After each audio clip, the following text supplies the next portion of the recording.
video, I'm going to show you how to take an object in Tinkercad, export it, and import it into Cura so that you can slice it and get it ready to print.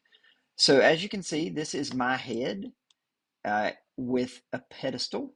This is a 3D scan, but this is a simple object from Tinkercad. You can combine the different objects and put them together to get ready to print them.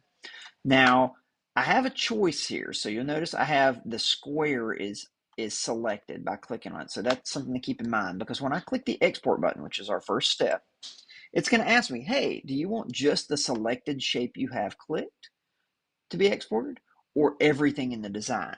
In this case, I don't want the selected shape. That would just give me the cube. I want to click everything in design, which will give me the cube and my head. So that's what you want if you've got multiple shapes. This is what you want if you have one particular shape you want to export. Then we're going to click STL because that is the only file format that we're going to use. So let's go ahead and click that. You'll notice that it starts to prepare it and it downloads it.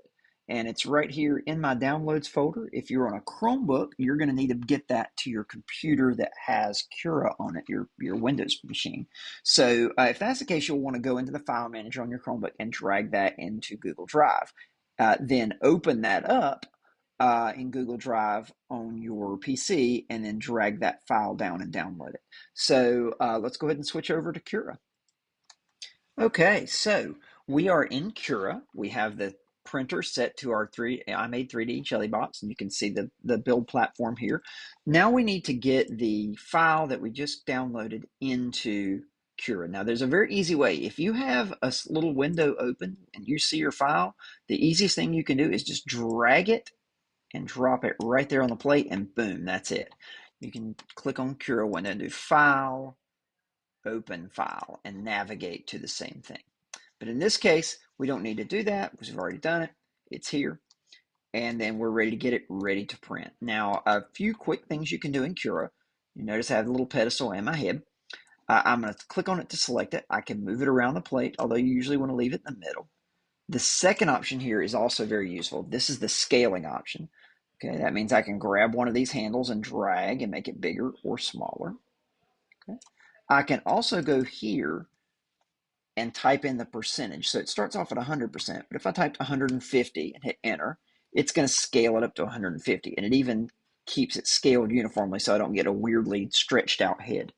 So once I've got it at the size I want it, I pick my profile. Usually you're going to have coarse, fine, or medium. You can go to ultra fine. Remember, the finer it is, the longer it takes to print. So I'll pick medium. And then I'm going to click slice. And it will tell me how long it's going to take and how much filament it's going to use.